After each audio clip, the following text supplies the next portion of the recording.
our inner child, which is our mind. That mind's been crying and asking for help for so long. We still ignoring it, abandon it, lock him up, lock her up, and then put him somewhere. We forgot.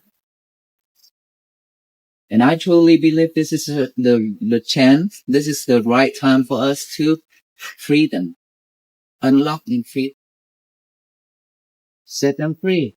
So happiness and peace can be with us. We are the only one who can make us peace. No one else. Even the Buddhist monk, we walk that far to this town. We cannot bring peace to you. We can bring joy to you. We can share with you the peaceful moment like right now. Like when you saw us walking out there, right? With the peaceful movement, it makes you look within again. Because we've been looking without, right? Heading out there. We always heading out there. So we barely have a peaceful moment for ourselves to look back within. And so that's why when we walk, you let go of everything. You drop everything and just come out there and stay there and wait for the monks to pass by and look at them. Just reflex yourself. Reflex yourself that, oh, this is so slow. This is so peaceful. This is so joy. A lot of joy and things like that. We have never had bliss before. And this is something that make us come back and look at ourselves. That's why I say reflect. When we look back, we found that, oh, this is so peaceful. This is so calm. This is exactly what we need. So we are just a messenger. We brought the key here for you, hand it out to each and every one of us here. All you need to do is just unlock it. If you don't unlock it, no one can. No one in this world can unlock it for us. Just like when we're hungry, we want to eat something, we have to go to the kitchen. We have to cook ourselves and then we have to consume it. Is that right? Well, now your wife can do that for you already. But still, no, you say no. Okay, okay, wow.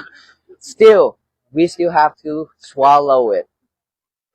Okay, no one can do that part for us, even AI nowadays. Okay, no one can do that. We have to swallow it down to fulfill our stomach. It means that we have to work on it. We have to work on it to make our world peaceful. Then that energy will radiate it to all the family members. Our family members, when they look at your face, they know that you are at peace, or you are sad, or you are stressful or frustrated right away. Is that right? Sometime at the temple, a lot of people doesn't want to look at me even one eye. Because I'm always like very serious. I'm telling you, these days I laugh a lot and I smile a lot. You know why? Because all those cameras always pointed at me.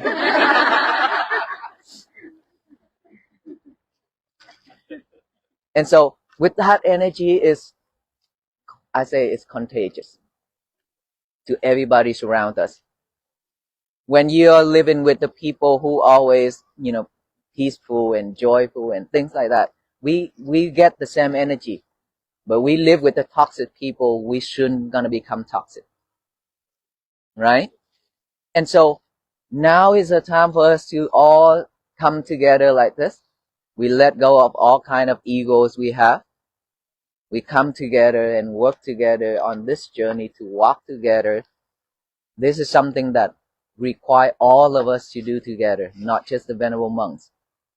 All of us have to walk together on this journey. Let us all create one path for all beings to walk on it. The path of peace. That just focus on your breathing every day. Right here, this nostril area right here. Just breathe in, aware of that breath going in. That is the chain right there to tie that wild animal up. Okay? Breathe in, aware of it. Breathe out, aware of that breath going out.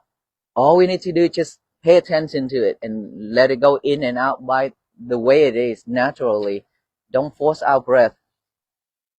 Just aware of each breath going in and out. Okay? We don't have much more breath to waste. Okay? One breath going in without going out, we die. With that 1 second like that, we could go elsewhere to a different world. But we don't know when we're gonna become a human being again. That's very difficult to have this form of human beings. Very, very difficult. So don't waste it. And then when we have thought arise when we breathe in and breathe out. Acknowledge of those thoughts by silently saying thought, thought, thought. Come back right here with the breathing again. And then breathe in, breathe out, thought arise again. Acknowledge it. Come back here. Come back here, come back, come back, come back. Just bringing our concentration back to this present moment, which is our breath going in and out, the breathing. We train in ourselves to come back to this present moment. This is what we really need to live with. Not the past, not the future. We have to live and stay with this present moment right now and here, which is each and every breath going in and out. That is the only job that we're doing. To train us to have a new habit. We have not having that habit yet. So we need to train. We need to train that wild animal to have a new habit to stay and sit and lie down. Not going anywhere. If we keep training ourselves like that, we will have a better habit. We will not react anymore when somebody says something or any movement, we will not react. It's because we react too quickly. That is a bad habit. An old habit that always when somebody says something, we react just like that. That is we call a bad habit. Now, to remove that habit, we have to have a new habit to replace it, which is coming back here. Breathe. Breathe. Slow down. When we slow down, we see better. When we slow down, we can see better, we can feel better, and we know what we will say. Better words, beautiful words, instead of something that is not nice. Right? So when we don't say anything hurtful, we don't do anything hurtful to the others, we won't regret. And then when we don't have regretful, we are free. We can walk freely. Just like us monks, when we walk right now, we can walk fast, we can walk slow, we can either run. Okay? It's because when we walk, we focus on our breathing. We are not walking and singing and watching movie or talking a lot or laughing loud or anything like that. We focus on our breathing when we walk. And that's what gives us energy to walk. The more you concentrate on your breathing, the more energy it's gonna generate for us to use. And we don't have much energy left to waste. So please don't waste our life. Don't waste our energy. Practice mindfulness every day. The more mindful you are, you will also gain concentration, and you will practice loving kindness and compassion. These two things is the key for us to have peace. Because loving kindness and compassion have no boundaries. Love itself, there was still selfishness within it, right? Because we only love the person who we like. If somebody say something that you don't like, sorry, you're not my friend, right? We always like that. This is normal. We hate a lot of people. We do hate a lot of people. Like myself, I encountered many times, and now when I remember that, I still laugh. From the time when I ordained to become a monk, and I encountered a lot of problems, a lot of things A lot of people come to me and talk a lot of things about me, and I just smile and I just say thank you, and I do everything I always ask. I always say hi to them. And when I cook something, I always invite them to eat, but I always receive back with a bullet eyes. Look at me that way. But patiently, I do that every time when I meet them. 1 year, 2 years, 3 years, break through all that. And now we become friends. Anything they do, they call me and ask for permission and ask for advice. That is fruit, sweet fruit, right? Because of patience. We all lack of patience in this world. A lot. Way, way lacking of patience. We are running out of patience. We drain ourselves too much. So patience is also the key to practice mindfulness. You know why? It's because when we practice, our mind is keep jumping. That wild animal is still gonna jump and run. It will not stop yet. And the more it run, the more you see it run, the tired you are because you don't see the result. That's what you thought. That's what we thought. Okay, this is not the right method for me because that mind, that monkey, that tiger is still chasing after things, still popping up here and there every time. So I'm tired. I don't want to do it anymore. Patience is what you need. Because when you can see your thoughts, it means that you're already in progress. Thought is arising within a second like that, millions and millions of thoughts. But we cannot see them because we are busy doing something else. And now that we let go of everything and just focus on one thing only, which is our breathing, and this is when we can see our thoughts clearly, vividly. Our mind is very, very flexible and is wonderful. We could do anything in this world. We could bring joy to the people. We could kill a lot of people and bring tears to the people in this world. That's how powerful our mind is. It's just that how much effort that we want to put in. How much effort you want to put in to purify it. Once our mind is purified, you can see a lot of things that in our life have never seen before. We can see ourselves better, just like looking at the mirror, a clear mirror, like today, early today. Who were there at lunchtime today? 1, 2, 3, 4. Okay, 5, 6. I talk about the mirror in our bathroom. Instead of taking your lover to the bathroom and chat, which is your cell phone, now you go to the now you go to the bathroom, looking at the mirror, reflect yourself. Instead of just looking at this form, this physical body, checking on each and every pimples on our face, instead of doing all that, reflect ourselves, see our mind. You know why? It's because when you splash water to wash your face and brushing teeth, all those toothpaste and water sticking on dots on that mirror, right? If we don't wipe it off right away, when we wipe it off, it just go off right away, right quickly, easily. But no, we don't want to do that. We want to let it there because it's colorful. It's good. It's good looking, right? And so we leave it there for a while. After a month, now we cannot see ourselves anymore. We cannot see our face anymore. It's blurry. And so now that we want to clean, you have to go to Home Depot and Lowe's and Walmart to get some chemical to clean it off. Right? It takes some effort right there, isn't it?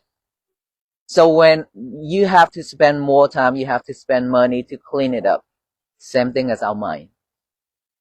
Anything happen in our daily life, why can't we just let it go, breathe and let it go? We didn't want to do that. We wanted to keep it in. We want to record it deeply inside of our mind, and then when the right condition come is rising, and then we live with those thoughts, with sufferings. That's what we've been doing. All those suffering things, all those bad habits, all those not happy things in our life, those are dots on that mirrors. And now if we want to purify all those, we want to eliminate all those, we cannot. We cannot eliminate it, but we can manage all those by concentrating on our breathing to practice mindfulness. But this now it have to take a lot longer to purify it, to clean it, because it's been with us for a long time, just like all those dots on the mirror. Now you have to clean it, you have to put more effort to it. Instead of 1 month, now could take 1 year for us to clean all those. Is that right? So clean it right away.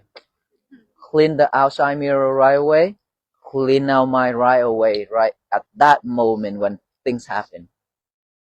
Don't take it home with us. Too much already. It's overwhelmed. This is our home for this mind. Okay? And the mind is capable to record everything. Our hard drive, computer hard drive, now is terabyte something, right? Terabyte. It can record a lot of things, but it's always full because we have a lot of things now, video, pictures, and everything is full. Those hard drive cannot record all the thing in this world, but our mind can. Our mind could record everything and it's never full. It's capable that way. But don't. You have to format it. You have to format it, okay? To make it run faster and better. I'm an engineer, that's why I use all those time. So, if we can do that for ourselves every day, I promise you, we will have a better life. One statement that I have to repeat again, that every day when we wake up, when our mind is still fresh and pure, we have to give our mind a job to do. But in order for us to be fresh and pure, we have to let go of our lover for at least an hour after we wake up. Don't live with your lover anymore. Your phone, I'm talking about your phone. Why you look at me like that? Okay. So when we wake up, if we grab the phone and check on social media and things like that, our mind automatically attached to many things. And now that we have to live with all those thoughts again. You see it? So lock her up, put her in the drawer somewhere. Okay? For just 1 or 2 hours in the morning when we wake up. Get a piece of paper and a pen out, write the statement down. Today is going to be my peaceful day. Write that down, even we memorize it. Even if you have listened to my talk 84 days already, it's okay. Get a paper and a pen out and write it down. Write it down, because this is very powerful when you give your hand and your mind the same job to do. It reminds us better. It's very powerful. And so today is going to be my peaceful day. And then don't touch your lover yet. Okay? Now you can either go, before that you can go to the bathroom. Okay? But have to leave your lover alone outside in the bedroom. Don't take her and him to the bathroom though. A lot of us do that. Go to the bathroom, come out, write that statement down. Okay? After writing that statement down, live with it, work on it. Do meditation, breathing, exercise with mindfulness as well. Breakfast. Now, okay, your turn to live with your lover. Okay? Go to work. Do your thing. When you at work, every 1 hour, just take 1 minute. Every hour, take out 1 minute, concentrate on our breathing. Just 1 minute, enough. That also to purify your mind, that's also to give you more energy to do the work. And then come back to work another hour, take out 1 minute, another minute. Within 8 hours of working, at least we have 8 minutes, right, of mindfulness practicing. If we could do that, and every time when you have break time, instead of sitting there and talk with your friends and chat and talk about the world, talk about the social media, talking about Facebook and things like that, right here is better. Breathing is better. Breathe is something that you really need. You know why? Because at our last moment, we fight for each and every breath. That is when we realize how important our breath is. We have seen our family member pass, right? At their last moment, they fight on each and every breath. We have seen that. We don't want to go there and fight like them, because we learned that lesson already. And now that we already know the method, how to do this, so we should practice from now. And then throughout the day, just be mindful, live with that, work on that. Today is going to be my peaceful day. At night time before bed, 1 hour before bed, please lock your lover up. Okay? 1 hour before bed. This is very important. Otherwise, if we keep using it, we cannot go to bed, because all those things is popping up in our head. We cannot go to sleep. Okay? And so, sit there, relax, breathe in and breathe out. Before you let go of the breathing, rewind your whole day, just like a movie. Deep within the quiet architecture of our own being, there is a gentle voice we have long ignored. In our fast-paced, modern lives, we are perpetually looking outward, chasing the next milestone, the next notification, the next fleeting moment of satisfaction that society promises will make us whole. Yet, amid this relentless external pursuit, our inner world is often left entirely unattended. Our mind, exhausted and overwhelmed, has been asking for help for so long, crying out like a neglected child. Our habitual response to this internal suffering is to ignore it, to abandon it, or to lock it away in a dark room while we distract ourselves with the deafening noise of the world. We build heavy doors of busyness to muffle the sounds of our own spiritual fatigue. But true happiness cannot be found out there in the bustling streets, on glowing screens, or in the validation of strangers. The time has come for us to finally turn the key, unlock those doors, and free the captive child within. We must bring our deepest struggles into the gentle light of awareness. By setting our mind free from the cages of our own neglect, we invite true happiness and enduring peace to finally sit with us. This is the profound invitation of mindfulness, to stop running away from ourselves and to bravely, compassionately return home to our own hearts. Returning home, however, is not a passive event. It is an active, deeply personal undertaking that no one else can do for us. We often look to spiritual leaders, to inspiring books, or to grand, sweeping pilgrimages across the country, hoping that someone else can simply hand us the tranquility we so desperately crave. When we see monks walking mindfully through our towns, their slow, deliberate steps radiating an unshakable calm, we feel a sudden, beautiful spark of joy. Their presence gives us a breathtaking glimpse of what it means to be truly anchored in the present moment. But they are merely messengers. They bring the key to our awareness, but they cannot unlock the door for us. It is beautifully simple and utterly true. When we are deeply hungry, we must walk into the kitchen, prepare the food, and swallow it ourselves. Not even our most loving partner, nor the most advanced technology in the world, can consume our food to satisfy our physical hunger. The nourishment of the spirit requires the exact same level of personal participation. We cannot simply witness peace from the sidelines, we must digest it. We must take the raw ingredients of our daily lives, the stress, the joy, the mundane, the painful, and actively process them through the clear lens of mindfulness. No one else can do this heavy lifting for us. If we truly want our world to be peaceful, we have to roll up our sleeves and commit to the quiet, unseen work within our own minds. Doing this inner work begins with the most fundamental, rhythmic anchor of our existence, our breath. Our breath is the fragile, miraculous thread that tethers us to this world, yet we take it entirely for granted. We do not have an endless supply of breaths to waste. The line between this life and the great unknown is as thin as a single exhalation that is not followed by an inhalation.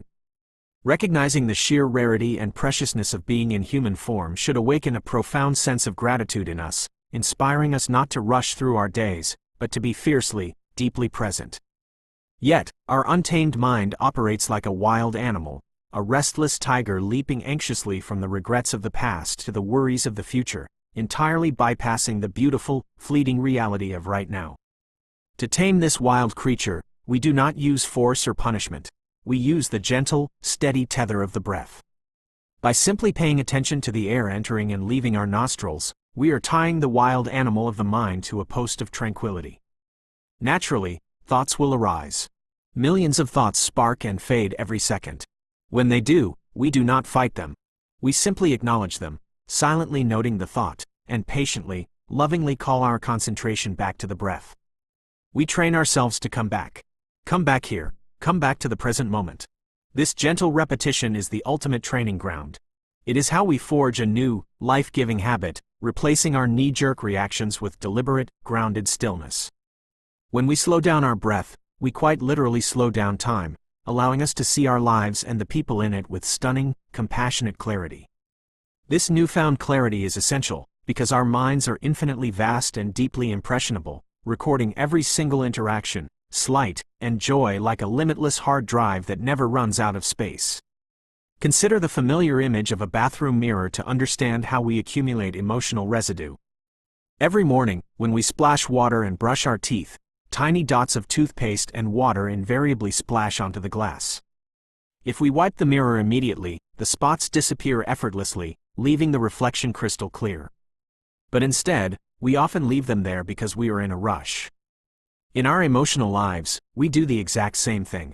We carry our daily grievances, our petty arguments, and our frustrations with us, refusing to let them go. We let these emotional splashes dry and harden onto the mirror of our mind. Days, weeks, and months pass, and suddenly we look inward and can no longer recognize ourselves. Our reflection has become entirely blurred by the accumulated debris of past hurts. To clean the mirror then requires immense effort, abrasive tools, and exhausting labor. Why do we cling to our suffering? Why do we purposefully record the negative events deeply inside our minds, only to replay them later and live endlessly in that recreated pain? The practice of mindfulness teaches us to wipe the mirror in real time. Breathe, and let it go immediately. We must learn to format the hard drive of our mind, clearing out the toxic cache of old resentments so we can operate with lightness and grace. By addressing our emotional reactions exactly at the moment they occur, we save ourselves years of painful scrubbing and allow our true, peaceful nature to shine through unobstructed. Maintaining a clear mirror, especially when the world throws mud at it, requires the alchemy of immense patience and unconditional compassion. It is incredibly easy to love those who agree with us, those who flatter our egos and walk in step with our desires. But true love, love stripped of selfishness, has no boundaries. We naturally harbor dislike toward those who misunderstand us or bring difficulty into our lives. We react instantly to perceived insults, shooting back hurtful words that we later regret, creating a heavy cycle of guilt and tension. Breaking this cycle requires a radical shift in how we engage with hostility. True spiritual strength is demonstrated when we are met with glaring stares and vicious gossip, yet we choose, day after day, to respond with a warm smile, a polite greeting, and an open heart. It may take years of enduring cold shoulders and sharp judgments, but consistent, patient loving kindness eventually shatters the thickest walls of animosity. The bitter seeds of conflict are slowly transformed into the sweet fruit of genuine friendship and mutual respect. We are a society rapidly running out of patience, draining ourselves by demanding instant results, even in our spiritual practices. When we sit to meditate and our mind continues to race, we quickly assume the method is flawed and we want to quit. But seeing the chaotic running of our mind is the very proof that the practice is working. We are finally aware of the noise.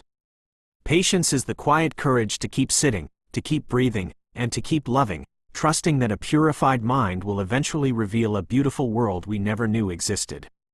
To cultivate this resilient, purified mind, we must set sacred boundaries, particularly around the modern habits that keep us perpetually distracted and drained. We are engaged in an exhausting love affair with our digital devices, giving our glowing screens the tender devotion we should be giving to our own souls. We take our phones to bed, we wake up to them, we even carry them into the bathroom, unable to be alone with our own thoughts for even a moment. The second our eyes open, before our mind has a chance to rest in its natural, pure state, we flood it with the chaotic attachments of social media, breaking news, and endless external demands.